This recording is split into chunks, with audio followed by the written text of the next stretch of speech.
মা গো মা, কি গরমটা পড়ছে কন্ধি। এই গরমের মধ্যে ঠান্ডা ঠান্ডা পুডিং খাইতে একসের মজা লাগে। এই পুডিংটা দিয়ে কোনো রকম কোনো ডিমের গন্ধ আইবে না, আর খাইতে জম্মের মজা লাগে। আপনারা যে কেউ ওই ক্যারামেল পুডিংটা বাসায় বানাই নিতে পারবেন আজকে রেসিপি ফলো করিয়া। প্রথমে ক্যারামেল বানানোর লগে চুলে একটা ফ্রাই প্যান দিয়ে দিছি 1/4 কাপ চিনির একটু পানি পানি ভাবা ছিল দেখে আর পানি দিলাম না। আর যদি আপনাকে চিনিটা বেশি শুকনো হয়, 4 চামচের 1 চামচ পানি দিয়ে চুলার জালটা একেবারে কমাইয়ে দিয়ে সময় নিয়ে ক্যারামেলটা বানাই নেবো। চুলার জাল বাড়াইয়ে দিলে হেলে ক্যারামেলটা তাড়াতাড়ি হইবে আর পুড়েও যাইবে, আর কোনো রকম এই যে লাড়াচাড়া করবো না। হেলে আর কি আশপাশ চুলায় চিনিটা লাগিয়ে থাকবে। ইচ্ছা করে যেই সময় চিনিটা গললে যাইবে সেই সময় এরম করে একটু ফ্রাই প্যানটা ধরে এরম চারিপাশে একটু ঘুরাইয়ে নেবো। ভালোভাবে চিনিটা গললে গেছে। এখন যেই পাত্রে পুডিংটা বসামু ওইটার মধ্যে ক্যারামেলগুলো সবগুলো দিয়ে দেবো। স্টিলের যে কোনো বাড়ি নিতে পারবেন। এই জায়গায় 1 পাউন্ডের যে কেকের বাড়ি আছে এইটা নিছি পুডিংটা বহানোর লগে নিয়ে চারিপাশে এরম করে ঘুরাইয়ে দিয়ে চারিপাশে জানি সমানভাবে জানি ক্যারামেলটা লাগে এইরকম করে ঘুরাইয়ে নিছি। এখন এক পাশে রাখতে এখন দিয়ে দিছি একটা বাড়ির মধ্যে 2টা ডিম। এই জায়গায় নর্মাল তাপমাত্রা 2টা ডিম আছে, আর দিয়ে দিই 1/4 কাপ চিনি। যারা মিষ্টির পরিমাণটা বেশি খান হ্যাঁ চিনি আর একটু বাড়াই নেবেন, আর যারা মোটামুটি চিনি খান হ্যাঁ গুলো গিয়া 1/4 কাপ চিনিই ঠিক আছে।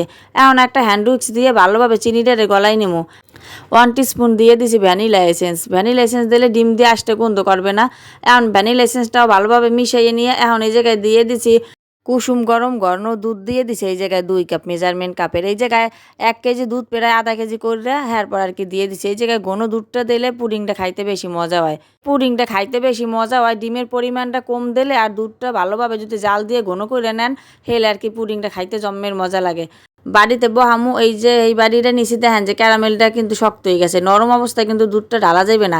এই বাড়িতে পুডিং বহামু এর সাথে সামান্য একটু বড় একটা আর একটা কেকের বাড়ি নিছি। এইটার মধ্যে দিয়ে দিছি ফুটাইনে পানি দিয়ে এখন ফয়েল পেপার দিয়ে ভালোভাবে পুডিংয়ের বাড়িটা ঢাকিয়ে দিমু। যেই বাড়িতে পুডিং বহাইছি এই বাড়িটা জানি 3 ভাগের 1 ভাগ জানি ডুববে থাকে ওই পর্যন্ত পানি দেবেন। অতিরিক্ত বেশি পানি দিলে পুডিংটা উপরে পানিটা উঠবে হেলে আর কি পুডিংটা ভালো হইবে না। পুডিংটার ওভেনে বহামো, এই কারণে ওভেনটার 180 ডিগ্রিতে রাখিয়া উপর নিচ তাপমাত্রায় 40 থেকে 50 মিনিটের মতন টাইম দিয়া একটা টুথপিক দিয়ে পুডিংটারে চেক করে নিয়েছি যে পুডিংটা হয়েছে কিনা। 50 মিনিটের পর দেখছি কি টুথপিকটা ক্লিন বাইরেছে। এই সময় ওভেনটার বন্ধ করে দিয়া পুডিংটারে নামাইয়ে ভালোভাবে ঠান্ডা করে ফ্রিজে ধুয়ে দিছি 1 থেকে 1.5 ঘন্টা। 1.5 ঘন্টা পর ফ্রিজ দিয়ে নামাইছি। এই দেখেন যে হাত দিয়ে একটু ধরতে আছে, হাতে কিন্তু পুডিংটা লাগে না। এখন একটা ছুরি বা যে কোনো একটা চামচ দিয়ে আপনারা ভালোভাবে বাড়ির চারোপাশে পুডিংটার এরম করে একটু হালকাভাবে একটু আলগা করে নিয়ে একটা প্লেট দিয়ে বাড়িটা রুব্বুর করে নিলে পুডিংটা সুন্দর মতন প্লেটে নেওয়া যাইবে। এই দেখেন পুডিংটা কত সুন্দর হয়েছে। পুডিংটা আপনাকে একটু কাটতে দেখাইতেছে যে কতটা সুন্দর হয়েছে। মাশাল্লাহ পুডিংটা দেখতে যেরকম সুন্দর হয়েছে খাইতেও অনেক মজা। এই গরমে ঠান্ডা ঠান্ডা ফ্রিজের পুডিং খাইলে মনে করেন কলজা মন সব ঠান্ডা হয়ে যায়। আর খাইতে তো মনে করেন জনমের মজা, ডিমের কোনো গন্ধ করে না।